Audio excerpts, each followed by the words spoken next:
Donc Bioagri vous accueille maintenant au Château des Clépons en compagnie de Philippe Ligron, notre pote Philippe, et François de Coulon qui nous accueille dans son magnifique château, son magnifique domaine. Je vais d'ailleurs tout de suite leur passer la parole déjà pour juste se présenter. Je vais commencer par Philippe pour présenter un petit peu ton domaine. François, je veux dire, pardon. Merci Franck. Bonjour, bienvenue au Château des Clépons. On est très, très heureux de faire partie de cette belle manifestation. On a un temps magnifique, on a un soleil et on a dû enlever et poser les plumes. Donc cet après-midi, ça risque de terminer en Bermuda. Donc apprêtez-vous à ça. Donc moi, je gère un domaine agricole qui est essentiellement un domaine de plaine. Donc on est à 460 mètres d'altitude et on est passé en bio en 2017. On a fait 2 ans de reconversion et on est en bio-bourgeon depuis le 1er janvier 2019. On est extrêmement heureux d'avoir fait ce choix parce que, bien que ça ait été un choix difficile, pas forcément au niveau financier, mais ça a été un choix difficile au niveau surtout de l'équipe parce que certains étaient plus motivés que d'autres. Et on a bien passé cette période-là. Donc en gros, pour présenter le domaine, nous travaillons 6 hectares de vignes, aussi en bio, et puis un peu plus d'environ 90 hectares de céréales, de blé et de colza qu'on va arrêter en bio d'ailleurs, parce que le colza en bio, je le dis là, c'est presque impossible. Donc nous, on a tous les méligettes, les charançons de tous nos voisins, qui sont tous, une bonne partie ne sont pas en bio, qui viennent sur notre colza, et on n'a carrément plus de colza. Oui, donc ça, c'est parce que les méligettes savent où c'est bon. Voilà. Et puis ça, c'est un gros souci qu'on a, et aussi on essaie de l'expliquer, c'est que la nature a une forme de résilience assez importante, qui fait que, en fait, pour qu'un des insectes, des bêtes, des animaux se développent, eh ben, il faut de la nourriture et un habitat. Et il faut savoir qu'on a réduit, en fait, cette population, entre guillemets, de nuisibles, bien qu'en bio, on en parle rarement, de manière assez drastique. Et maintenant qu'on commence à avoir beaucoup de domaines bio, notamment en plaine, eh ben, on a ces populations de nuisibles qui sont énormes. Et l'exemple le plus emblématique qu'on connaisse tous, qui nous pose un gros problème, c'est la corneille. Vous savez que la corneille, en fait, elle faisait 2-3 petits par année. Et puis maintenant, elle a tellement de nourriture, elle n'est absolument pas pour chasser, en plus elle est protégée. Et ben, elle fait 2-3, elle en fera toujours plus. Et c'est le gros souci qu'on a, en fait, c'est qu'on ne réalise pas qu'il y a une forme de résilience de la nature. On a toujours cette image de la nature qui dépérit, ou cette disparition de la diversité. Il y a en effet une partie de la disparition de la diversité, mais quand vous avez une espèce qui est réduite, vous en avez une autre qui prend le dessus. Et typiquement, c'est le cas de la corneille. La corneille, on ne la supporte plus. Elle n'est pas sympathique, elle tue tout. Là, on a un couple de faucons crécelles dans le jardin. J'ai vraiment envie d'en tirer une ou deux, de ces corneilles, parce que c'est hallucinant. C'est un animal tellement intelligent et puis qui déguise tout, quoi. Alors, bon, ça c'est parce qu'il y a résilience, c'est surtout parce qu'il y a des changements. Donc c'est pour ça, comme on le disait dans la première heure ce matin, il faut absolument, justement maintenant, aller sur des recherches en agroécologie pour pouvoir trouver, en fait, rééquilibrer, parce qu'en fait on est en plein déséquilibre depuis 50 ans. Et puis maintenant, en allant sur le bio, c'est tout à fait possible, mais pour autant qu'on s'y mette tous, aussi avec la recherche pour trouver des solutions. Et il y en a de toute façon, mais c'est simplement qu'on va avoir une période de rééquilibrage. Et puis, au bout, on va y arriver, mais il faut bosser tous ensemble. Alors, parle-nous de ton vin, de ton domaine viticole, Oui. 2 minutes, et puis après, on va attaquer la cuisine avec Philippe. Alors donc, on est donc ici sur un vignoble qui se trouve juste au-dessus du château, et on a une chance extraordinaire, c'est que on est un des plus vieux vignobles de Suisse. Cette raison, on l'a découverte il y a 4 ou 5 ans, lorsqu'il y a eu une exposition au château de Granson sur le vin au Moyen Âge. Et en fait, les recherchistes ont trouvé dans la bibliothèque de la bourgeoisie de Berne un très très vieux document qui date de 814. Donc c'est une copie de ce document, parce qu'en 814, vous imaginez, il n'y avait même pas la cathédrale de Lausanne. Et en 814, le fils de Charlemagne, Louis le Bon, en fait, remet au premier évêque de Lausanne un certain nombre de possessions. Donc il remet un village emblématique qui est tout près d'ici, qui s'appelle Ferrer. Tout à l'heure, vous étiez à Dizy. Et Ferrer, c'était un endroit très important parce qu'il y avait des fours à chaud, donc c'est le fer. Et il remet à premier évêque de Lausanne ses vignes au Mormonsis avec Lepensis, qui sont ces vignes ici sous la voie romaine. Il remet Saint-Maurice, évidemment, 1500 ans, un tout petit peu plus ancien que Romain-Motier. Et il remet ses vignes et les Fraumünster à Zurich. Fraumünster à Zurich qui sont en plein centre aujourd'hui, mais qui étaient en fait entourés de vignes. Et donc ça fait que notre vignoble, en tout cas nos vignes, sont actuellement, et je vous lance le défi, on sait que dans le Vuilly et au Mont-Vuilly, il y a aussi des villes très très intéressantes, mais je vous lance le défi pour savoir s'il y a d'autres écrits qui parlent de vignes au Moyen-Âge. Alors ça c'est un peu un gag parce que à l'époque romaine, il y avait des vignes partout. Donc c'est encore plus vieux que le Moyen-Âge. Mais beaucoup ont disparu à cause des maladies et diverses choses. Donc voilà, 6 hectares. Sur ces 6 hectares, on travaille beaucoup le rouge parce que c'est une de nos grandes spécialités. Pourquoi? Parce qu'ici, on n'est pas loin de Pontarlier et de la Bourgogne et du Beaujolais. Et mon grand-oncle, Gustave, il a importé en fait des plants du Beaujolais et des pinots noirs un peu plus haut, en se disant il faut qu'on fasse quelque chose parce qu'on est dans une région, et ça je le dis à tous les gens qui nous écoutent. On voit que c'est sec quand même. On est dans une région très sèche, on est dans une région qui était moins cotée ces dernières années au niveau viticole, donc on a dû sortir les pouces du cul. Puis en gros, on a dû être assez entrepreneur et notamment introduire du rouge dans le canton de Vaud. Ça, c'était les années 50 après le grand gel de 56. Donc on a surtout des cépages rouges, on a aussi des cépages interspécifiques comme un petit peu de Cabernet Jura, mais je ne devrais pas trop le dire. Parce que... Pourquoi pas? Pour des raisons légales. Et puis sinon, on a des blancs, des pinots gris. Et là, on est depuis cette année, on est un peu sur les merlots parce qu'en fait, on a un endroit avec très peu d'eau et on pense que ce sera une bonne terre à merlot également.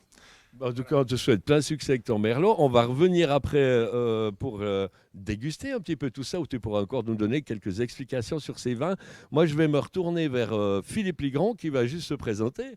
Alors bonjour mon ami Franck, bonjour à tous. Alors moi je m'appelle Philippe Ligron, comme vous l'avez certainement deviné, je suis cuisinier, je travaille à l'Alimentarium à Vevey, je suis responsable de la food experience, c'est-à-dire je suis responsable un petit peu de tout ce qui touche de près ou de loin à l'alimentation, qu'elle soit solide ou liquide, c'est pour ça que je suis là aujourd'hui.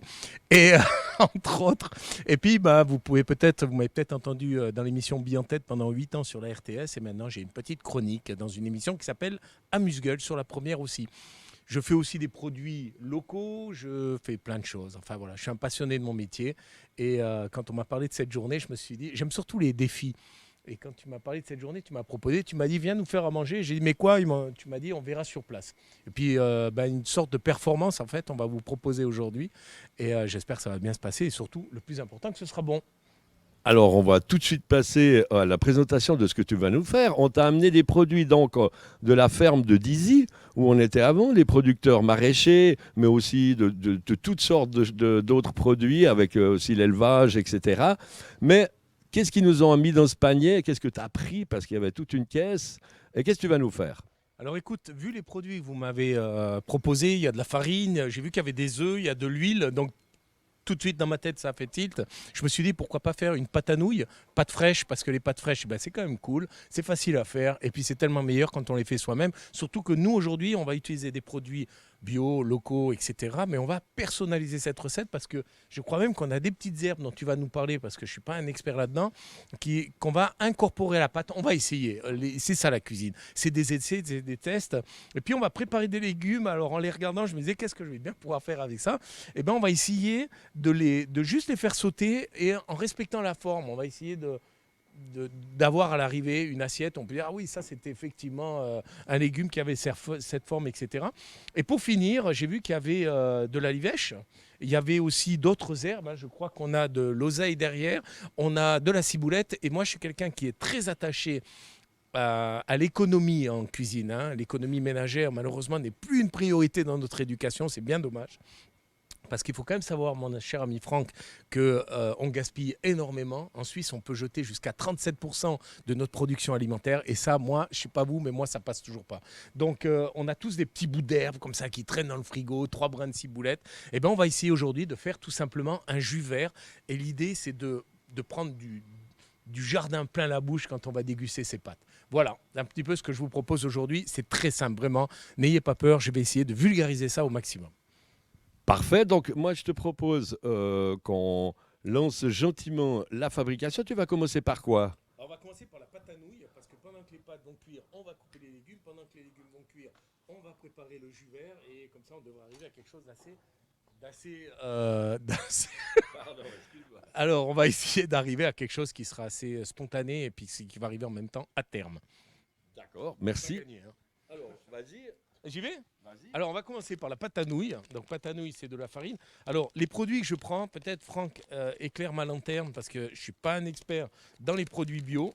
Hein. Je pense que les produits bio sont super. J'adore les produits bio. Je pense qu'il faut absolument que tu t'y mettes d'ailleurs à fond. Je m'y mets tant que ce sont des produits locaux. Parce que pour moi, le bio qui a traversé la moitié de la planète avec des énergies fossiles n'a absolument aucun intérêt. Voilà. Donc c'est bien pour ça qu'on t'a amené que des produits bio locaux. Ce qui était une évidence pour nous aussi. Alors, comme on est en mode bio sur tous les points de vue, c'est-à-dire vous avez compris qu'on est en mode un peu camping aujourd'hui, mais j'adore, parce qu'avec Franck, on n'est pas de notre coup d'essai, et ben on va peser 300 grammes de farine. On est à peu près à 300 grammes, mais franchement, je fais exprès de faire ça parce que pour vous montrer que la cuisine, c'est tellement simple. La pâtisserie, c'est un peu plus compliqué parce qu'il faut quand même respecter les quantités, alors que là, on peut s'amuser. Je vais chercher un œuf, bouge pas. D'ailleurs, je vais chercher tellement loin qu'il est déjà ici. Alors, cette farine, raconte-nous, c'est quoi? C'est moi qui deviens l'intervieweur, en fait. C'est une farine de la famille Morier-Genoux à Boudride, c'est les trois rots. On va les retrouver d'ailleurs cet après-midi en direct pour l'heure qui sera sur les céréales. Les trois rots, ils ont repris un domaine depuis, je crois maintenant 6 ans. Et puis ils ont développé des cultures, des grandes cultures d'ailleurs de céréales. Et ils ont commencé à les travailler. Donc ils ont construit un moulin, meule de pierre. Vous verrez tout ça cet après-midi. Excellente farine à la meule de pierre. On a aussi, je t'ai amené une huile de chanvre de Dizy où on était avant. Donc ils disaient qu'ils cultivaient du CBD. Ben, c'était quasiment le premier, il y a 40 ans, qui a commencé à cultiver le chanvre. Donc, ils ont beaucoup de produits à base de chanvre aussi. On n'en a même pas parlé chez eux tellement ils font de choses. Et ça, on va l'utiliser certainement au final pour mettre sur nos nouilles, pour amener une petite touche très particulière de ce goût. Il y a aussi de chez eux une huile de colza. Tu vas pouvoir utiliser ou pas tous ces produits. On a aussi une petite... voilà. Super produit ça. Alors ça, vous connaissez tous évidemment les fromages à tartiner, dont je ne vais pas faire la pub, mais je vais faire la pub pour celui-là, il est magnifique. Il s'appelle le Montendre et il vient aussi de la famille de Venoge. Et c'est un magnifique produit et pour vous dire, j'ai plusieurs employés qui en ont acheté et ils sont prêts à peut-être à mettre un peu plus cher pour avoir un vrai produit bio, local, qui est produit juste là, quoi. C'est extraordinaire, plutôt que ces produits industriels. Et je ne vais pas dire le nom. Merci pour cette présentation, merci pour eux, parce que c'est vrai qu'en plus, ils ont démarré ça il y a maintenant de 3-4 ans, c'est relativement récent. Ils font un super travail, il y en a des natures avec des herbes, etc. Et c'est vrai que ça commence à être tout le temps sur la table. Quand on a commencé, on démarre toujours avec une petite tartine, c'est vraiment agréable. Alors je vois que Philippe... Ça va très très vite la pâte à nouilles. Je ne sais pas si vous avez réalisé la rapidité. Je ne sais pas si vous avez réalisé aussi que j'y suis allé, ce qu'on appelle vulgairement en cuisine, au pifomètre, c'est-à-dire au nez. Hein, ce qui est important dans la pâte à nouilles, c'est que vous obteniez une masse assez compacte, assez ferme, et surtout ne jamais saler la pâte à nouilles parce que le sel a des propriétés hygroscopiques, c'est-à-dire que le sel déshydrate les aliments, et vous allez donc, par conséquent, si vous mettez du sel, obtenir une pâte qui va être cassante et qui va être très difficile à travailler. Et nous, ce qui nous intéresse, c'est de travailler un peu cette pâte pour lui donner une certaine élasticité. Et puis c'est ça qui est génial parce qu'en travaillant avec ces farines qui sont faites avec des céréales anciennes, des céréales qui sont respectueuses aussi du corps humain, parce qu'on ne parle pas assez de ça. Mais il faut savoir qu'on a subi beaucoup plus de modifications, mon cher Franck, dans notre alimentation ces 100 dernières années que depuis 20 000 ans. Donc autant vous dire qu'on a peut-être des soucis maintenant de santé. Je ne parle pas du gluten, bien sûr, tu as bien compris que je ne parlais pas de ça. Mais peut-être pour ne pas le nommer. C'est ça, c'est-à-dire que si on revenait à une alimentation naturelle, c'est-à-dire pour laquelle le corps humain est prêt, eh ben peut-être qu'on aurait un petit peu moins de soucis de santé. Donc soucis de santé, on sera en meilleure santé, on irait moins souvent chez le médecin. Alors les médecins seraient peut-être moins riches et nous surtout, on dépenserait moins. Voilà. Donc, ça c'est dit, ça c'est à la Ligron, comme on dit.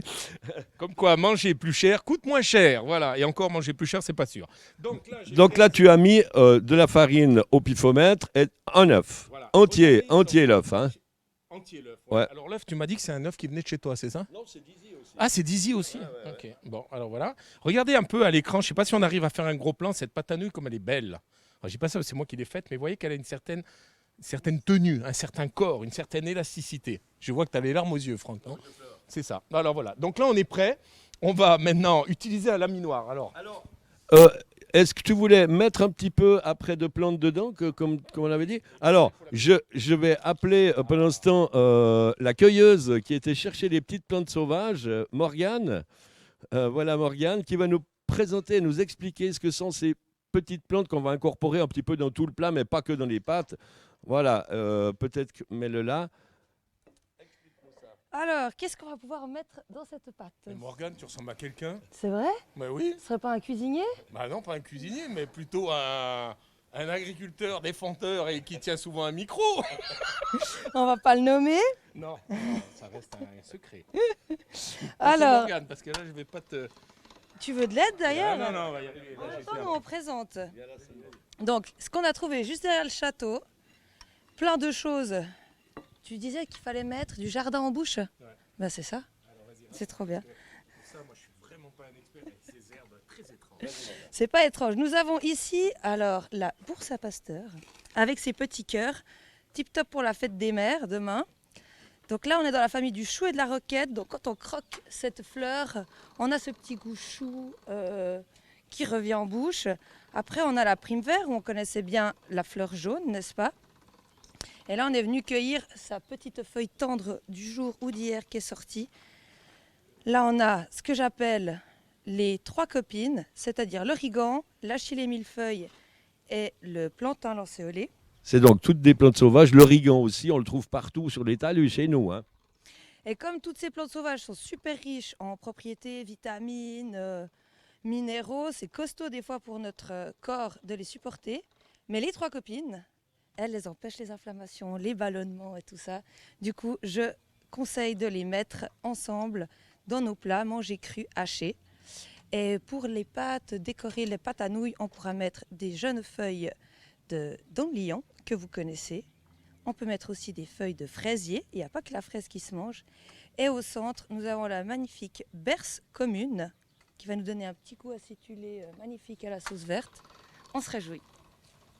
Merci beaucoup Morgane. À tout de suite. Alors, Franck, regarde, là, pendant que Morgane nous parlait, c'est très intéressant, toutes ces herbes, moi, je la travaille. C'est-à-dire que si vous avez la chance d'avoir un laminoir à pâte, ça s'appelle un laminoir à pâte, il vous faut la travailler au début. Il faut faire travailler un peu ce gluten pour donner une certaine élasticité.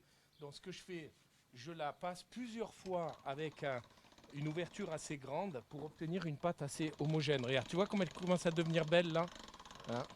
Mais ça fait rien, je ne m'excite pas, hop, je la replie. Je remets un petit peu de farine, je travaille pas mal par là. Voilà. Je remets un petit peu de farine, j'en mets pas au centre bien sûr pour la laisser coller. Et je reviens à chaque fois avec cette pâte à nouilles. Et puis après c'est une histoire de feeling quoi. Je veux dire, on voit là, regarde, tu vois. Le laminoir il est en train de travailler ce gluten. Il est en train de, tu vois comme elle devient belle là François. Et puis ici, on va essayer vraiment d'obtenir quelque chose. Il l'homogénise en fait. Exactement, je l'homogénise. Bon, là, le soleil aide un peu, hein, parce qu'il fait pas mal chaud là. Hein. C'est dommage que la production n'avait pas les moyens d'acheter un chapeau à chacun. Voilà. Alors là, je crois que je suis pas mal. Donc maintenant, ce que je vais faire, je vais arrêter de la travailler. Enfin, je vais la continuer à travailler, mais je vais arrêter de la superposer comme ça. Donc maintenant, j'ai obtenu ma pâte. Et je vais tout doucement descendre mon laminoir jusqu'à obtenir une pâte qui va être assez fine pour faire comme Morgane nous l'a suggéré, c'est-à-dire mettre des pâtes à l'intérieur. Donc tu vois comme ça vient là maintenant, hein? Bon, l'idéal honnêtement, là on est un peu bousculé par le temps parce que forcément on est censé manger quand même, hein, puis on ne va pas non plus attendre trop longtemps. Mais une pâte à nouilles, quand vous l'avez faite, moi je vous suggère de la mettre au réfrigérateur pendant à peu près 20 minutes, histoire qu'elle se repose un peu. Hein. C'est toujours meilleur. Mais tu vois, là maintenant, on n'est plus embêté du tout. Exactement. Bah, pas de cru, tu dis.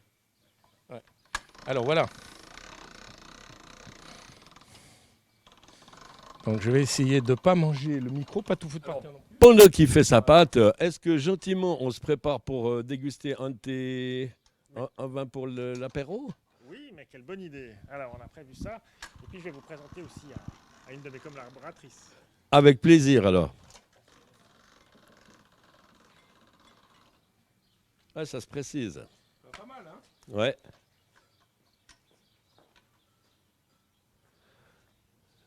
Alors, on voit arriver la collaboratrice Caroline, viens jusque vers nous.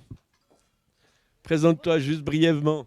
Alors, Caroline, la vigneronne, celle qui travaille toute l'année pour faire ce produit final. Voilà. Depuis combien de temps t'es là, Caroline? Je débute ma 3e saison. 3e année au domaine, depuis la reconversion en bio. Magnifique. Pour toi, c'était quelque chose qui t'a attiré, le fait qu'il passe en bio? Oui, absolument. C'est un magnifique challenge. C'est une bonne remise en question, grand challenge. Beaucoup de questions, mais fabuleux. Fabuleux. Alors, tu vas nous parler un peu de ce vin ou c'est Caroline qui nous en parle? Allez, Caroline, c'est toi qui le fais. Allez, vas-y. Tu ne le fais pas toute seule, mais il est quand même là. Je vais juste dire une chose parce que c'est intéressant. On a eu la chance en fait d'être 2e au prix au Bio Suisse il y a quelques années. Et c'était Philippe Lugron qui nous avait remis notre trophée. Donc on s'est dit que ce serait la bonne occasion de vous représenter ce vin parce que probablement qu'il avait dû l'apprécier puisqu'on l'avait dégusté à Berne. Dans un palace. Alors peut-être. C'est quoi? Alors c'est un rosé de Gamay,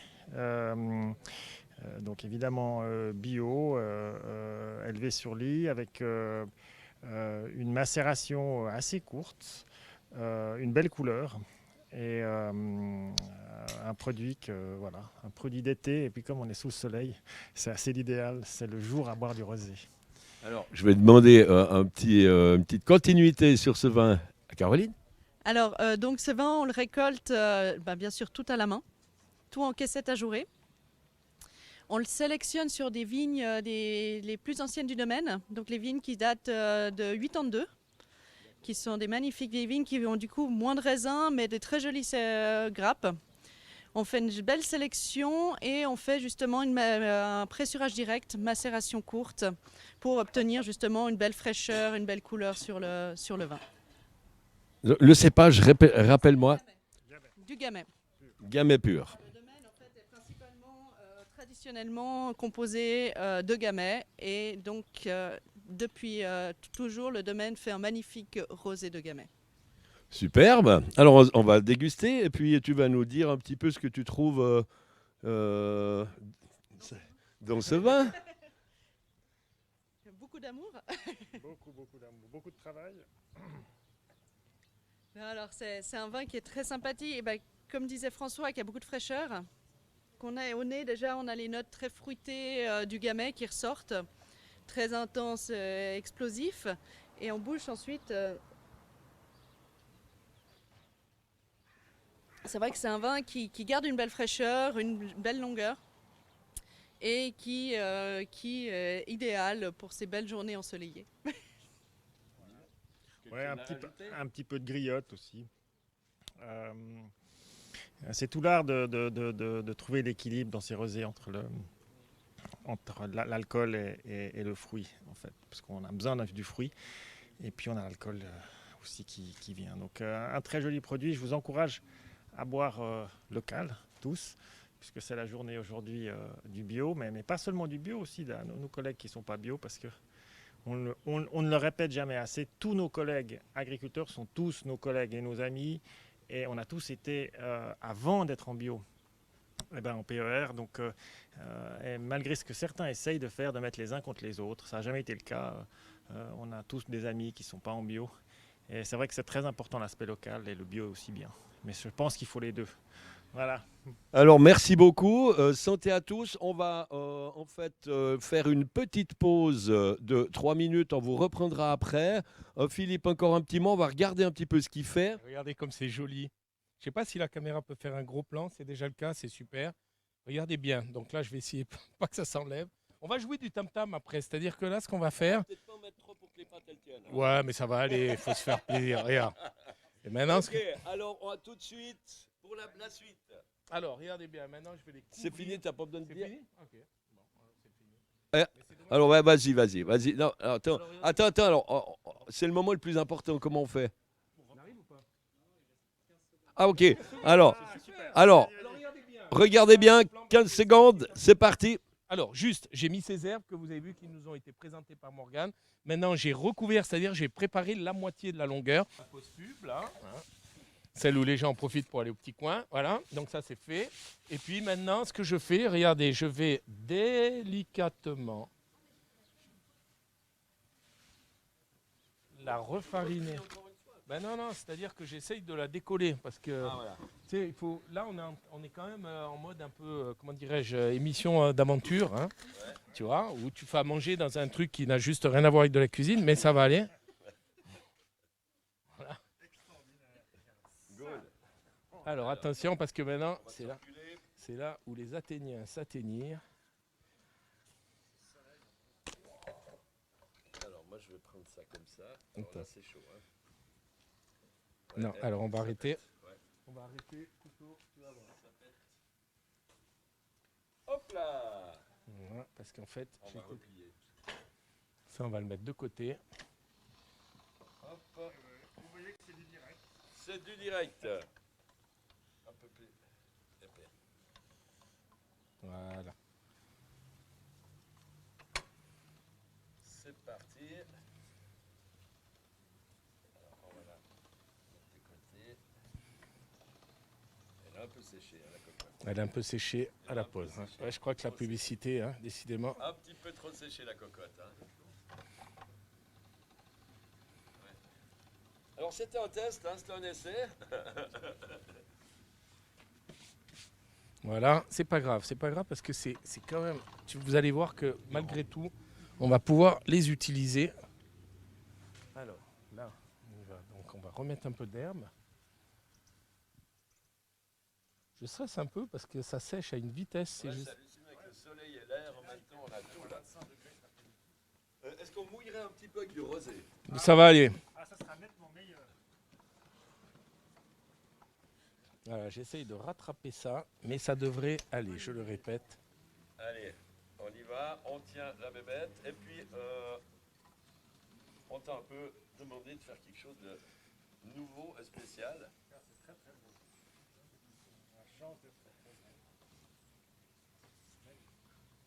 Là, on aurait pu faire des sortes de petits ravioles à la limite avec le mentendre et des herbes au milieu. Ça pourrait peut-être une variante pour ça. On voit bien que la pâte a séché parce que ce sont les angles qui posent un souci. Ouais. Mais c'est quand même assez joli à l'arrivée quand même. Hein. Je ne sais pas si vous voyez, on arrive quand même à un résultat qui est quand même assez sympa avec toutes ces herbes à l'intérieur. Regardez. Voilà. Donc maintenant, ce qu'on va faire, qu'on a ces pâtes, on va retirer, on va faire un peu de place. Pendant ça, vous pouvez boire un coup, hein, c'est pas Alors, interdit. parle-nous un petit peu de ce qui s'est passé pour vous arriver jusque-là. Oui. Moi, j'aimerais que tu nous dises un petit peu aussi le futur du Oui. domaine. Comment tu vois le futur? Oui. Vous avez des enfants? Oui. Comment ça va se passer? Alors, si tu veux, nous, le bio, ça fait. On n'a pas commencé le bio tout de suite. Ça fait une quinzaine d'années, en fait, que l'un de mes collaborateurs et moi-même, on avait fait le cours de reconversion. Le cours de reconversion. Et puis, c'est vrai que aussi le bio, et ça, je pense que tous mes collègues pourront un peu le confirmer, ça dépend aussi du degré de motivation de l'équipe, quoi. Et si tu as des gens dans une équipe qui ne sont pas très motivés, en fait, c'est très difficile de passer en bio. Et c'est vrai que là, on a dû attendre, c'est vrai, un moment avant de se lancer que l'une des personnes, notamment qui s'occupait de la cave, parte en retraite parce qu'il n'était pas motivé. Donc le bio, c'est quand même aussi, certes, c'est une philosophie, mais c'est aussi un travail, c'est aussi une compréhension du monde. Et en fait, aujourd'hui, on attire, notamment on a un apprenti, d'ailleurs on pense à lui parce qu'il est bien en examen lundi, mardi, on attire des gens qui sont intéressés par cette philosophie, qui sont intéressés, qui savent que c'est plus de travail, mais aussi qui sont extrêmement heureux en fait de ne rien avoir à se reprocher. C'est aussi ça en fait qui nous a beaucoup motivés. C'est qu'on a tous pas mal d'amis et c'est vrai que les agriculteurs sont toujours pointés du doigt. C'est toujours les premiers dans le débat de dire ah mais toi alors qu'est-ce que tu fais pour la terre et nous c'est quelque chose qui nous tient à cœur. Et je vous parle de ça aussi parce que maintenant, depuis aussi ce confinement qui a été aussi une période propice, là je regarde Caroline en pensant à ça, dans la réflexion en fait de notre exploitation, on a encore plus pris conscience qu'il fallait qu'on fasse tous quelque chose. Et là, ceux qui nous entendent maintenant doivent le savoir, tout le monde fait quelque chose. Et tout à l'heure, on vous présentera l'objet fétiche. On en reparlera un tout petit peu, de se dire qu'en fait, on fait tous quelque chose et ce n'est pas certains, les agriculteurs et pas les autres, tout le monde, dans tous les secteurs, dans l'industrie, dans l'assurance, dans la banque, tout le monde doit faire les efforts et tout le monde doit prendre conscience parce que sinon on va dans le mur. Et ça, cette petite période de confinement nous a éclairés. Et je pense qu'elle a été assez salutaire dans ce sens-là. Consommons local, arrêtons comme le disait Philippe, de faire venir des crevettes d'Indonésie qui sont mis en boîte au Portugal, qui repartent en Indonésie pour être empaquetés et puis qui reviennent sur nos tables. C'est quelque chose qui est dramatique. Et puis là, évidemment que je prêche un petit peu à des convaincus parce que ceux qui sont maintenant sur le web, c'est tous les gens qui sont intéressés par le bio. Mais si on veut sauver le monde, il faut consommer local, pas forcément toujours bio. Et puis on va laisser la parole à Philippe là, parce que c'est lui. On revient vers Philippe. Je vais saler l'eau, parce que là maintenant on va saler l'eau. Hein, on ne sale pas les pâtes, je le répète. Ouais. Et maintenant on va cuire les pâtes. On sale l'eau pour qu'elles aient un goût quand même, parce que le sel est un exhausteur de goût. Donc on va saler l'eau, mais comme je l'ai répété avant, heureusement qu'on n'a pas salé la pâte d'ailleurs, parce qu'on n'y serait pas arrivé. Maintenant voilà, on va cuire ces pâtes. Maintenant, il ne reste plus qu'à prier que les herbes restent à l'intérieur. Je pense qu'il faut... Alors, oui. Et puis maintenant, les pâtes cuisent, on va les laisser cuire et puis on va les préparer après, c'est-à-dire les égoutter et les laisser tempérer. Maintenant, ce qu'on va faire en attendant, il faut que je retourne mon couteau qui est juste là. Voilà. Alors, les légumes ont été lavés. Et maintenant, ce qu'on va faire, ces légumes, on va les couper. Alors, les radis en 4, histoire de retrouver un peu cette forme de légumes. On va les mettre là, j'avais prévu ça. Voilà. Donc on va couper les radis comme ça. Après tu pourras continuer ainsi de présenter, de parler avec François. Comme ça, moi je vous présente juste. Le fenouil. Alors le fenouil. C'est toi qui es un peu du sud, qu'est-ce que ça représente? Bah, ça a surtout le goût d'une boisson, le sirop de fenouil, hein, qu'on connaît bien dans le sud de la France, n'est-ce pas? Le petit jaune, comme on dit. Et puis j'ai envie de garder ces légumes un peu longs pour. C'est important, tu sais, de ne pas trop transformer ces légumes au niveau de la forme, parce qu'on sait que les 5 sens, et surtout en gastronomie, les 5 sens ont de l'importance, hein, puisqu'on sait très bien que voilà, l'ouïe, l'odorat, le goût, la vue et le toucher, eh ben, on va essayer de garder cette forme pour savoir ce qu'on mange. Et c'est très très intéressant comme ça de pouvoir goûter aussi ces aliments d'une manière aussi différente. Voilà. Donc, alors, on met de côté, comme tu nous avais dit, on met de côté, comme tu as dit tout à l'heure, donc tout ce qui reste là, on le met là et on se fera une bonne soupe ce soir. C'était ça? Oui, une bonne soupe si on a froid, hein, parce que. Mais une soupe, tu sais, c'est bien qu'on parle de ça parce qu'il y a les beaux jours qui arrivent. Et moi, je voudrais juste parler de ces soupes parce que pour moi, les soupes, c'est l'idéal. Les soupes, c'est quelque chose de très très important. Et l'avantage qu'on a avec les soupes, et on l'oublie trop souvent, c'est qu'on peut les manger chaudes, mais on peut aussi les manger froides, les soupes. On va faire un gazpacho alors, avec ces légumes. On peut faire un gazpacho. Donc le gazpacho, vous faites une soupe froide dans laquelle vous rajoutez un petit peu de vinaigre, hein, pourquoi pas même un petit peu de vin, et puis vous servez ça très frais, comme ça, c'est juste fantastique. Voilà, là, les fans de radis, on peut les garder aussi. On met tout là-dedans, comme ça, on va pouvoir réutiliser exactement. On pourrait même en garder un petit peu de ces fans de radis pour faire le jus vert que je vais vous proposer à l'arrivée. Donc, je continue encore avec mes radis. On va les préparer, on a 2 minutes. Hein. Oui. Voilà. Donc, alors, tu vas nous parler aussi de de la rave là après. Alors la rave, ben voilà, légumes très intéressants. Ça a du goût. C'est quand même des légumes que j'ai découverts ici. Ici, ça fait partie du quotidien. Moi, de ma région, ben, c'était pas du tout le cas. Et puis je trouve que c'est des légumes qui ont vraiment une plus-value en termes de goût, en termes comment dirais-je, de forme, mais surtout en termes de conservation, parce que c'est des légumes qui se conservent relativement bien. Et au niveau cuisine, c'est intéressant parce qu'ils ont un croustillant qui nous permet de garder une certaine texture au niveau de la mâche. Voilà. Donc les pâtes sont prêtes. Les pâtes sont prêtes. Je vais tout simplement les égoutter. Elles ont bien tenu, parfait. Oh là.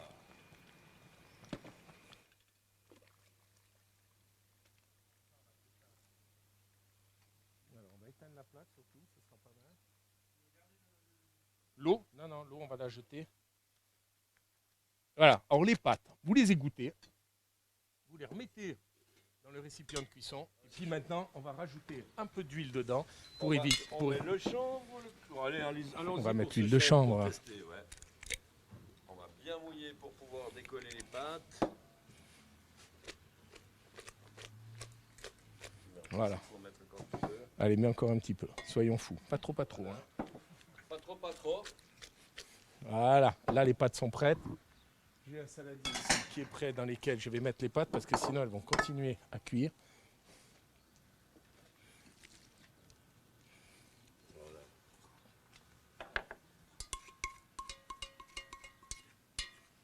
Alors on voit quand ça réagit différemment qu'une farine dite classique. Oui. Voilà.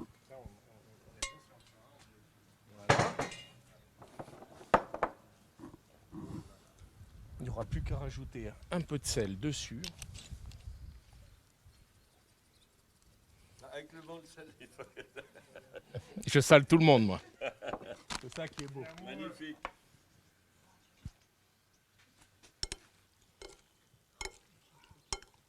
Voilà. Et le fromage?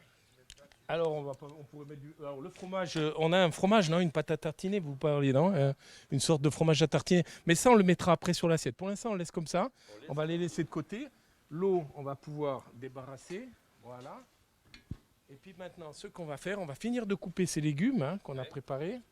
Je retire un peu les barbes de côté. Voilà. Ces petits légumes. Je garde un peu une partie des fans parce que ça permet aussi, là on voit tout de suite qu'on a affaire à un radis quand même. Voilà. On voit à quoi ça ressemble. C'est très bon. Et puis ici, alors, au niveau du chou rave, pareil, on va garder les fans. Ce qui est intéressant, alors là, pareil, on aurait pu le couper en différents morceaux. Moi, j'avais envie de vous proposer quelque chose de différent, c'est-à-dire de couper les légumes avec une cuillère à parisienne pour garder cette forme ronde qu'on peut retrouver avec les différents légumes. Donc maintenant, le but du jeu, une cuillère à parisienne, une cuillère parisienne ou cuillère à parisienne. Alors, il y a différentes tailles.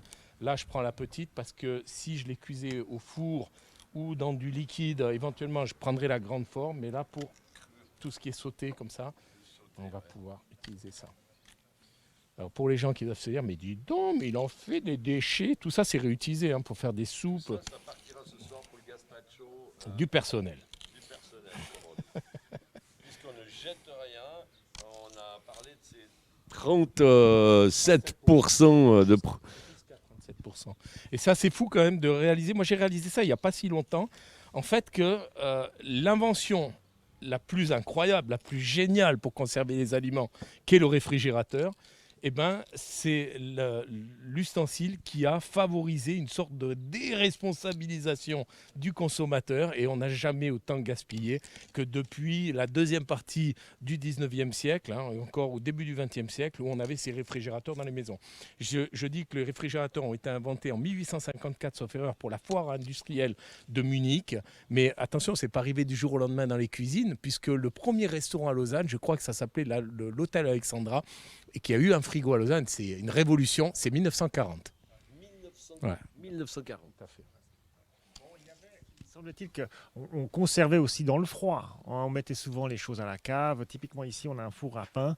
On avait une pierre à fromage. La fameuse pierre à fromage qui conserve le fromage en général mieux que si tu le mets dans le frigo. Alors on avait ça, avait aussi ce qu'on appelait des garde-manger. Et puis, on avait des glacières, d'ailleurs. Il y a des très, très belles glacières qu'on peut retrouver encore dans certains châteaux. Et puis, le lac Clément était bien fourni, puisqu'on avait une fabrique, entre guillemets, à la vallée de Joux, au pont, qui fabriquait qui récupérait la glace, qui sciait la glace l'hiver dans le lac de Joux, qui l'emballait dans de la paille et qui descendait ça à dos de mulet. Il passait le col du Marché-Rue et le col du Mont-Landru. À cette époque-là, il n'y avait pas de radar, on pouvait y aller, surtout avec les mulets. Et puis, et ça desservait tous les hôtels, les restaurants de la région lémanique, hein, j'ai envie de dire. Parce qu'il faut savoir que depuis le 19e siècle, la Suisse est une région privilégiée en termes de tourisme par rapport. L'histoire de la glace. Tu sais que la Suisse a été souvent producteur de glace et la Suisse exportait à Paris de la glace. Ce qui est absolument incroyable de se dire. Alors là, c'était déjà une forme de mondialisation, mais parce que la glace, c'était le seul moyen de rafraîchir en fait à l'époque les aliments. Ouais. On était presque plus près. C'est comme pour la route du poisson, quoi. Il y avait la route de la glace, quoi. Exactement. On sait qu'il y a une partie de la glace qui était consommée en Suisse venait en fait du côté de Meillerie, en face en Savoie. Et elle était transportée en bateau sur le lac. Non, l'histoire, c'est ce que je disais aussi à Philippe, c'est qu'on a la chance de l'avoir aujourd'hui, c'est que l'histoire de la cuisine, c'est l'histoire, la grande histoire avec un grand. C'est peut-être pas la grande histoire avec un grand H, mais c'est l'histoire qui traverse le monde et qui nous permet de comprendre notre société.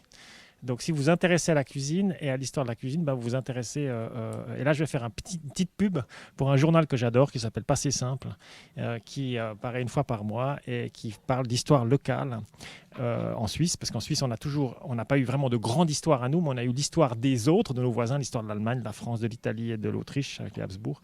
Et Passé Simple s'intéresse à l'histoire locale et ça fait que. Et je vous encourage fortement à vous abonner, c'est pas très cher, et puis vous soutenez des gens locaux et intéressés. Passé Simple. Merci.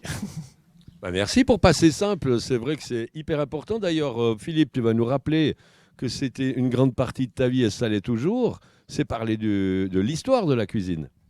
Oui, bien sûr. Ceux qui ont pu écouter l'émission Bien Tête ont pu se rendre compte. L'histoire, c'est très, très important. Tout à l'heure, avant de réaliser cette émission, j'ai discuté avec des jeunes qui viennent du Mexique, qui viennent de Suède, d'Argentine aussi. Et puis, ils étaient surpris. On a commencé à parler de ça, où je leur expliquais que on a besoin dans notre société où on est soi-disant hyper connecté, alors qu'on n'a jamais été autant déconnecté que depuis qu'on est hyper connecté. On a besoin, au jour d'aujourd'hui, où on vit dans un monde où tout va super vite, de retrouver pas nos valeurs, parce que ça fait un peu vieux schnock de parler comme ça, mais on a besoin de comprendre typiquement pourquoi on a du sel et du poivre sur la table dans les restaurants. Moi, enfant, j'étais limite vexé pour mon père que ma mère mette du sel et du poivre sur chaque table, parce que je me disais, mais ça veut dire quoi? Que mon père, c'est pas assaisonné correctement. Avec mes yeux de petit garçon qui badait son papa, c'est un peu la réaction que j'avais. Et je veux dire, pourquoi on a des couteaux qui ont le bourron, et pourquoi on a des couteaux qui ont le bout pointu, pourquoi on se souhaite bon appétit, pourquoi on fait santé comme nous venons de le faire maintenant. Il y a toute cette tradition culinaire, il y a tout cet univers qui est magique et qui fait qu'un repas qui est complètement basique devient extraordinaire parce qu'on revient à des vraies valeurs. Je fais des pâtes maintenant, on verra ce que ça donne à l'arrivée, mais parler de l'histoire des pâtes, expliquer, on nous parle souvent de Marco Polo, mais pourquoi les pâtes, pourquoi ces pâtes sont arrivées jusqu'à nous, de quelle époque ça date? Mais si on savait qu'il y avait un général romain qui s'appelait Lucullus et qui était responsable de l'armée d'Asie et qui aurait ramené ça avec la pêche et la cerise, peut-être que les pâtes retrouvaient un peu plus de noblesse encore. C'est toute cette histoire gastronomique qui est importante dans notre monde actuel où toutes les choses vont tellement vite, où on passe des soirées devant la télé à regarder des idioties. On ferait mieux peut-être se poser des questions et partager. Parce que rechercher, c'est pas, peut-être pas, j'imagine, c'est pas très glamour, mais le partage, et c'est ce qui nous manque aujourd'hui. Partageons. Tiens, d'ailleurs, on va Partageons. Il nous reste 6 minutes pour finir la recette, donc ça va être chaud. Moi, j'ai regardé en fait cette rave là. Je trouve que là, il y a de quoi préparer quelque chose. Je pense qu'on aurait pu mettre aussi l'utiliser pour le cuire et puis rajouter peut-être une petite déco épicée à l'intérieur et servir ça. Ça peut aussi être un double emploi qui peut être super sympa. Donc même qu'on a enlevé plein de choses, on se rend compte, ah mais ça devient beau en fait. Voilà. Alors un petit mot, Caroline. Ben écoute, pour moi, c'est un magnifique échange là, de partage. On parlait de partage, d'échange, de discussion, d'histoire. Et je pense que c'est justement revenir aussi au bio, c'est revenir à ça. Et s'écouter les uns les autres, partager nos connaissances. J'ai jamais autant échangé avec mes collègues que depuis que je suis en bio. Des techniques, de comment est-ce que toi tu fais. Ah, toi tu as eu cette solution, moi j'ai essayé ça. Et je trouve que c'est revenir aux bases. Revenir justement à l'essentiel, revenir à ce qu'on est et ces échanges tout simples entre personnes, ces discussions, ces connaissances, revenir aux anciens qui connaissent aussi beaucoup de choses et qu'on a un peu oublié parce qu'on lisait on avait beaucoup de grandes théories, mais on oubliait juste les basiques, revenir à la terre, revenir au sol, réapprendre ses sols. Et pour moi, vraiment, c'est revenir à la nature, aux basiques. Et là, on y est, quoi. En fait, on entend souvent revenir, mais on devrait aller en avant, parce qu'en fait, on est en train d'aller en avant. Donc les gens qui disent oui, le bio, c'est un retour en arrière, c'est pas vrai, c'est un pas en avant, en fait. Parce que je pense qu'il ne faut pas renier non plus toutes ces années où on a été en avant d'une autre manière, et on a appris aussi beaucoup de choses.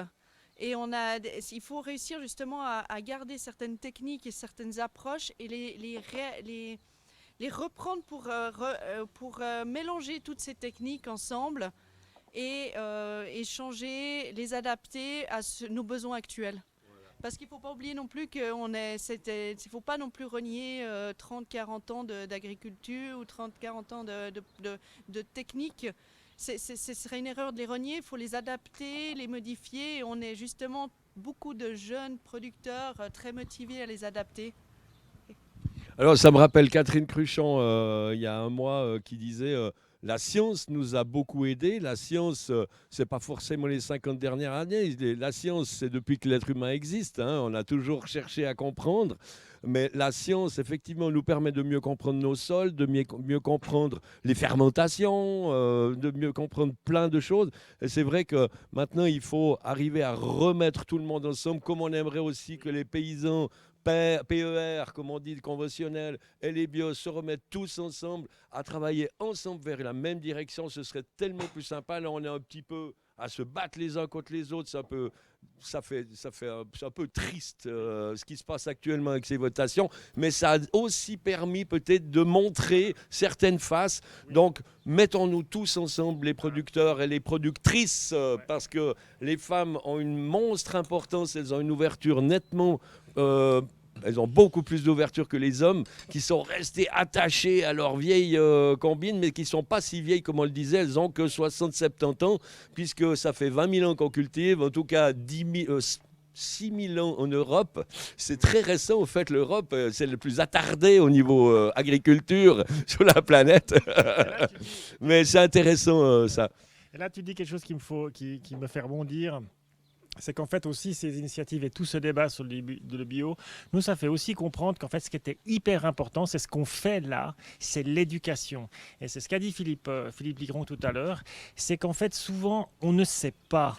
On ne sait pas. On cuisine, on ne sait pas. On achète un produit et on ne sait pas. Et c'est en fait le fait de savoir. Et c'est ça que je trouve intéressant aussi dans ces initiatives sur les produits phyto et sur l'eau propre. C'est qu'en fait, on voit qu'il y a beaucoup de gens qui votent et qui ne savent pas.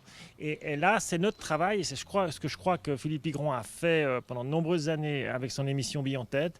C'est juste éduquer, expliquer aux gens qu'en fait, du blé, du maïs ou une betterave, ça ne pousse pas comme ça, qu'il y a une très très forte pression de la nature, il y a une concurrence énorme et qu'il faut réussir à trouver des solutions pour que ce que tu as envie de faire, d'élever, pousse correctement. Et là, je pense que ces 10 prochaines années, suite à ces initiatives, on va devoir faire de l'éducation. Tu es d'accord, Philippe? L'éducation, c'est toujours d'accord. Oui, tout à fait. L'éducation, ça passe par les choses qui sont importantes. C'est très bien, on parle de choses très intéressantes à l'école, mais donnons des priorités, priorisons les choses, apprenons à nos enfants à compter pour préparer un budget. C'est bien de savoir compter, bien évidemment, mais apprenons surtout à nos enfants à manger, parce qu'on mange que 3 fois par jour quand même. Oui, alors c'est ça, donc refaire les priorités. Alors, on est avec effectivement aujourd'hui les jeunes, malheureusement, Ça fait longtemps qu'on ne sait plus faire un feu, comme on dit. Donc on est bientôt revenu à l'âge du feu. Juste maintenant, une chose importante. Pendant que vous discutiez, on l'a vu à l'antenne, j'ai blanchi des herbes. C'est-à-dire que j'ai passé des herbes sauvages, tout un mix que nous a préparé Morgane avant, dont je ne me rappelle pas la moitié des noms. Ce qu'on va faire maintenant, ces herbes, on les a bien colorées, on les a bien blanchies dans l'eau en ébullition. Et puis maintenant, ces herbes, je les égoutte. Oui, il reste 3 minutes, c'est pour ça que je stresse un peu. Et maintenant, ces herbes, je vais les refroidir directement. Pourquoi je fais ça? Pour créer un choc thermique qui va permettre de garder ces herbes vertes. Je vous ai parlé tout à l'heure de vous réaliser un jus vert. Et ce jus vert, on va le faire maintenant ensemble. Vous allez voir comment. C'est-à-dire que j'ai ici, alors mes légumes sont en train de cuire, on les laisse cuire tranquillement. Maintenant ici, je refroidis mes herbes. Ces herbes-là, d'ailleurs c'est assez marrant parce qu'on voit à l'intérieur qu'il y a des herbes qui ne sont pas tout à fait vertes. Et c'est l'oseille qui a fait ça. L'oseille a perdu très rapidement de sa couleur. Je ne m'attendais pas à ce que ça change de couleur si rapidement. Alors ce qu'on va faire, on va essayer, parce qu'on est quand même dans le visuel aujourd'hui, on va essayer de ne pas les prendre. On va prendre celles qui sont bien vertes. Et ça, c'est vraiment un jus vert qui est très très sympa à réaliser, qui vous permet d'utiliser tous ces petits bouts d'herbe que vous avez chez vous dans le réfrigérateur et qui vous dit, s'il te plaît, cuisine-moi.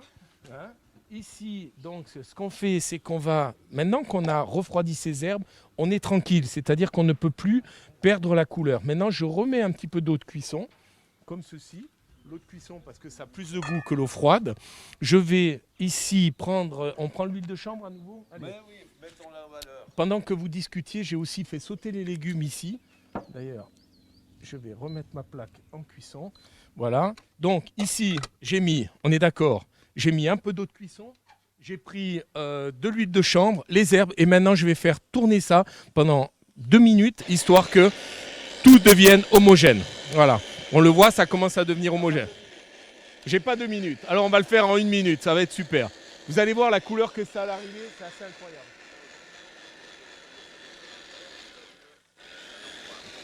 Ça, on va le mettre dans la casserole après.